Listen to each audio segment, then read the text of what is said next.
Hi, welcome back. In the previous lecture, we have seen how the validation rule can be applied on the fields of entity class. So we have used not null annotation, and not null is being available in JavaX validation constraints package.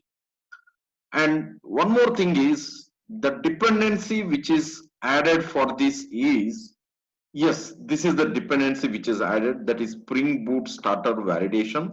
So please mind that in case you want to validate the entity class field names, please do add this starter package in your form.xml. Either you can add this manually here, or when you are trying to create the project initially from the Spring initializer, you can do there as well. Fine. Now, in this lecture, what we will be emphasizing is there are a number of validation related annotations. It is not only not null. We have a number of other normal string related validations and even collection related validations, date and time related validations, and even regular expression related validations. So basically we have a number of them which will ease the developer to perform the validation just by adding the annotation and specifying the related details. Okay, now let us explore the list of the annotations. I'll be just going through the list. The reason is we already have the project here, so you can make use of this same project and you can maybe add additional fields and add the corresponding validation. So that is the reason I'm not providing any extra source code project with this. So let's just go through the list of the annotations which are available. If any specific questions, definitely you can message me. Right. So as we see here, the package name from where all these annotations are available, validation related annotations, is JavaX validation constraint subpackage @digits. So if you provide this @digits to any field in entity class, then only digits are allowed.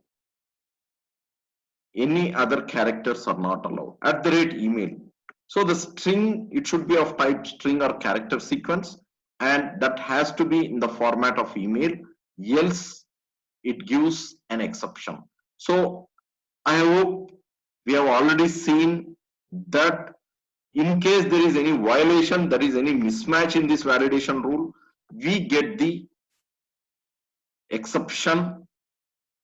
And one more thing is, this validation is performed only if @valid is available in the controller or wherever you are trying to create the instance of the specific entity class. So there you need to use the @valid annotation. Okay. Next, maximum value. See, let us assume you want to limit the maximum value. Say for example, what is the strength of a specific department? Say maximum you want only 100. Okay, so if we're trying to add one more member to that 101, then we do not want to allow that. So you can put @max value equal to 100. So minimum, say for example, in each department I want minimum 10 members for whichever reason. So I can put @min 10. Null, that means only null value is allowed for that specific entity class field. Not null, that means null is not allowed. For any reason, if that is null, then it is not allowed. So we have already used not null, right? So if you see the previous example, we have used not null for one of the field, which is name. So we try to give a request without giving the name in the JSON, if you remember. So that time we got an exception, validation related exception. Next, not blank. See, not blank means it is not null definitely.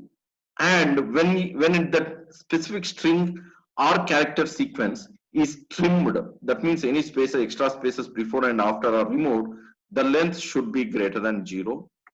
Next, not empty. See, not empty means definitely it is not null. It shouldn't be null, the value. And if this can be applied either to a string or to any collection such as array list, linked list, or whichever.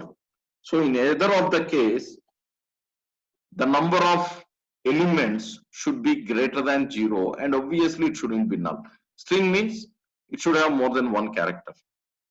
Next, pattern. Say, for example, we want a specific pattern. For example, the telephone number in a country, maybe US. Okay, so we'll have a pattern for that.